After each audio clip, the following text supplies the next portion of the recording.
اعوذ باللہ من الشیطان اللعین الرجیم بسم اللہ الرحمن الرحیم اللہم صلی علی محمد و آل محمد وعجل فرجہم۔ السلام علیکم ورحمۃ اللہ وبرکاتہ۔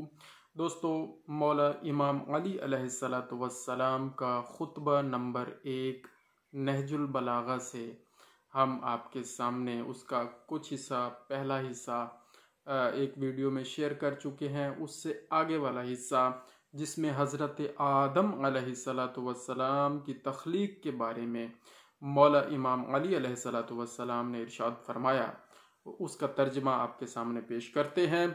آپ فرماتے ہیں، پھر اللہ نے سخت و نرم اور شیریں و شورہ زار زمین سے مٹی جمع کی، اسے پانی سے اتنا بھگویا کہ وہ صاف ہو کر نتھر گئی، اور تری سے اتنا گوندھا کہ اس میں لس پیدا ہو گیا، اس سے ایک ایسی صورت بنائی جس میں موڑ ہیں اور جوڑ اعضاء ہیں اور مختلف حصے، اسے یہاں تک سکھایا کہ وہ خود تھم سکے، اور اتنا سخت کیا کہ وہ کھنکھنانے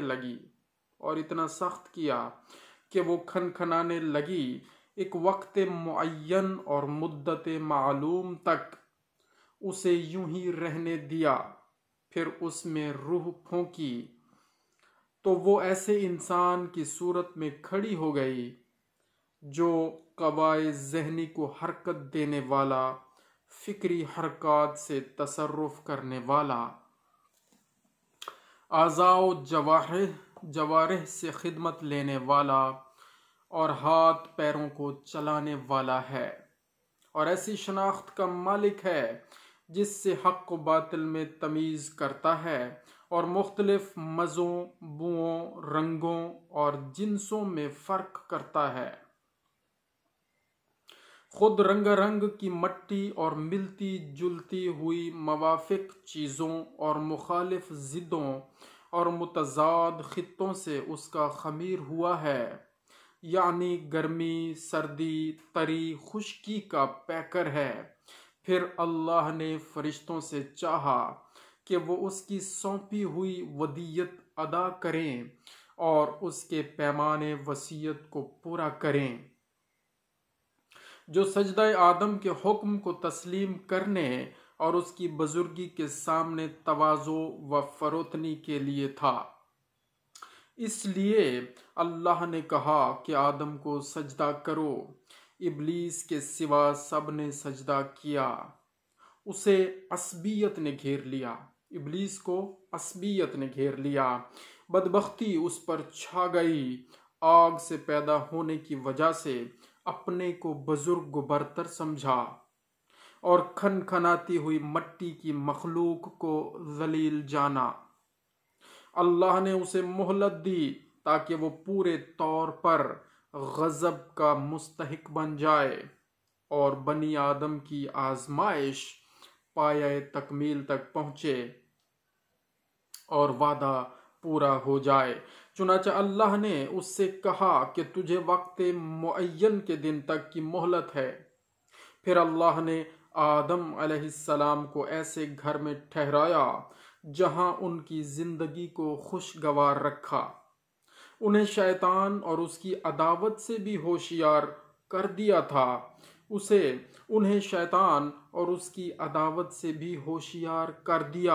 لیکن ان کے دشمن نے ان کے جنت میں ٹھہرنے اور نیکوکاروں میں مل جل کر رہنے پر حسد کیا۔ اب یہاں سوال یہ پیدا ہوتا ہے، جب مولا امام علی علیہ السلام یہ فرما رہے ہیں کہ شیطان نے حسد کیا، کس وجہ سے کیا؟ لیکن ان کے دشمن یعنی شیطان نے ان کے جنت میں ٹھہرنے پر حسد کیا اور نیکوکاروں میں مل جل کر رہنے پر حسد کیا۔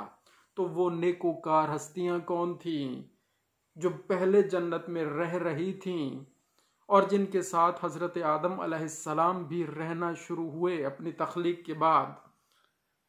تو پھر ان کے ساتھ رہنے کی وجہ سے شیطان کو حسد ہوا، شیطان نے حسد کیا۔ یہ ایک سوال ہے، علماء آپ کو اس کا جواب دیں گے اور آپ بھی سوچیں اور میں بھی سوچوں گا۔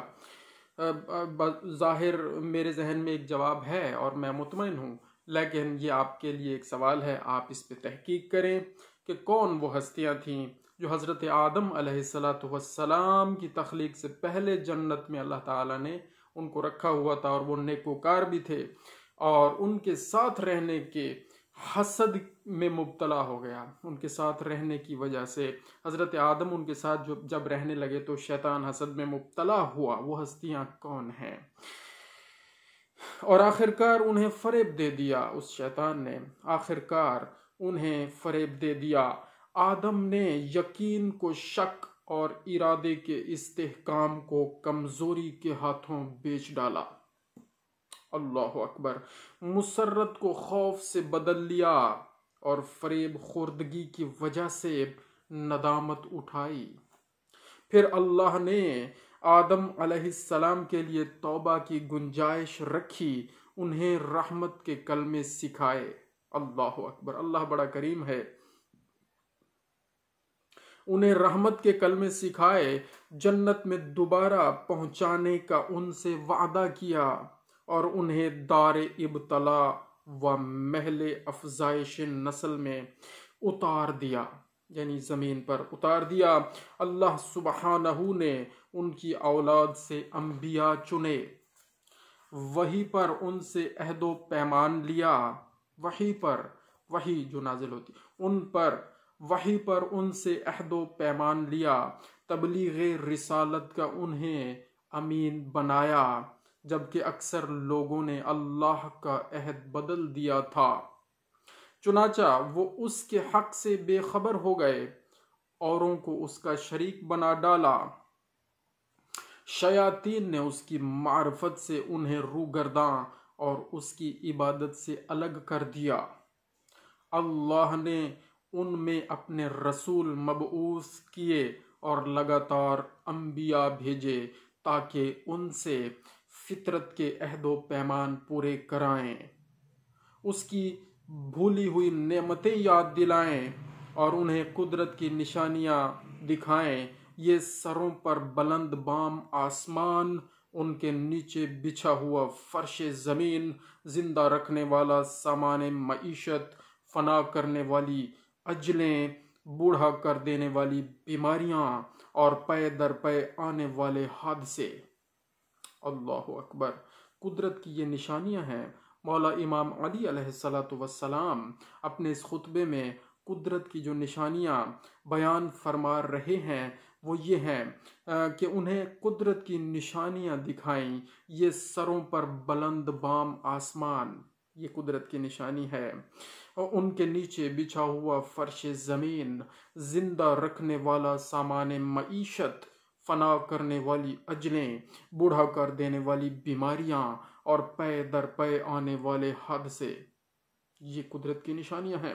اللہ سبحانہ نے اپنی مخلوق کو بغیر کسی فرستادہ پیغمبر یا آسمانی کتاب یا دلیل قطعی یا طریق روشن کے کبھی یوں ہی نہیں چھوڑا، یعنی ان چیزوں کے بغیر اللہ نے اپنی مخلوق کو نہیں چھوڑا۔ یا اللہ رب العالمین نے کیا کیا، اپنی مخلوق کے لیے فرستادہ پیغمبر بھیجے، یا آسمانی کتابیں نازل فرمائی، یا دلیل قطعی نازل فرمائی، یا طریق روشن نازل فرمائے۔ ان چیزوں کے بغیر اللہ نے اپنی مخلوق کو نہیں چھوڑا۔ ایسے رسول جنہیں تعداد کی کمی اور جھٹلانے والوں کی کثرت درماندہ و عاجز نہیں کرتی تھی، ان میں کوئی سابق تھا جس نے بعد میں آنے والے کا نام و نشان بتایا، کوئی بعد میں آیا جسے پہلا پہچنوا چکا تھا۔ اس طرح مدتیں گزر گئیں، زمانے بیت گئے، باپ داداؤں کی جگہ پر ان کی اولادیں بس گئیں، یہاں تک کہ اللہ سبحانہ نے ایفائے عہد و اتمام نبوت کے لیے محمد صلی اللہ علیہ وآلہ وسلم کو مبعوث کیا، جن کے متعلق نبیوں سے عہد و پیمان لیا جا چکا تھا، جن کے علامات ظہور مشہور محل ولادت و مبارک و مسعود تھا، جن کے علامات مشہور محل ولادت مبارک و مسعود تھا۔ اس وقت زمین پر بسنے والوں کے مسلک جدا جدا، خواہشیں متفرق و پراگندہ اور راہیں الگ الگ تھیں، یوں کہ کچھ اللہ کو مخلوق سے تشبیہ دیتے، کچھ اس کے ناموں کو بگاڑ دیتے، کچھ اسے چھوڑ کر اوروں کی طرف اشارہ کرتے تھے۔ خداوند عالم نے آپ کی وجہ سے انہیں گمراہی سے ہدایت کی راہ پر لگایا اور آپ کے وجود سے انہیں جہالت سے چھڑایا۔ پھر اللہ سبحانہ نے محمد صلی اللہ علیہ وآلہ وسلم کو اپنے لقاء و قرب کے لیے چنا، اپنے خاص انعامات آپ کے لیے پسند فرمائے اور دار دنیا کی بود و باش سے آپ کو بلند تر سمجھا اور زحمتوں سے گھری ہوئی جگہ سے آپ کے رخ کو موڑا اور دنیا سے باعزت آپ کو اٹھا لیا۔ لفظوں پر غور کریں دوستو، حضرت محمد مصطفیٰ صلی اللہ علیہ وآلہ وسلم اس دنیا سے شہید ہو کر گئے ہیں، اٹھائے گئے ہیں، زندہ ہیں، اور الحمدللہ یہ عام جس طرح لوگ اس دنیا سے رخصت ہوتے ہیں اور وفات پاتے ہیں، حضور پاک کا درجہ شہادت کا درجہ ہے، وہ شہید ہو کر اس دنیا سے اٹھائے گئے ہیں۔ حضرت تم میں اسی طرح کی چیز چھوڑ گئے جو انبیاء اپنی امتوں میں چھوڑتے چلے آئے تھے، اس لیے کہ وہ طریق واضح و نشان محکم قائم کیے بغیر یوں ہی بے قید و بند انہیں نہیں پیغام ربانی پہنچا کہ حجت تمام کریں، عقل کے دفینوں کو ابھاریں چھوڑتے تھے۔ پیغمبر نے تمہارے پروردگار کی کتاب تم میں چھوڑی ہے، اس حالت میں کہ انہوں نے کتاب کے حلال و حرام، واجبات و مستحبات، ناسخ و منسوخ، رخص و عزائم، خاص و عام، عبردہ مثال، مقید و مطلق، محکم و متشابہ کو واضح طور پر بیان کر دیا، مجمل آیتوں کی تفسیر کر دی، اس کی گتھیوں کو سلجھا دیا۔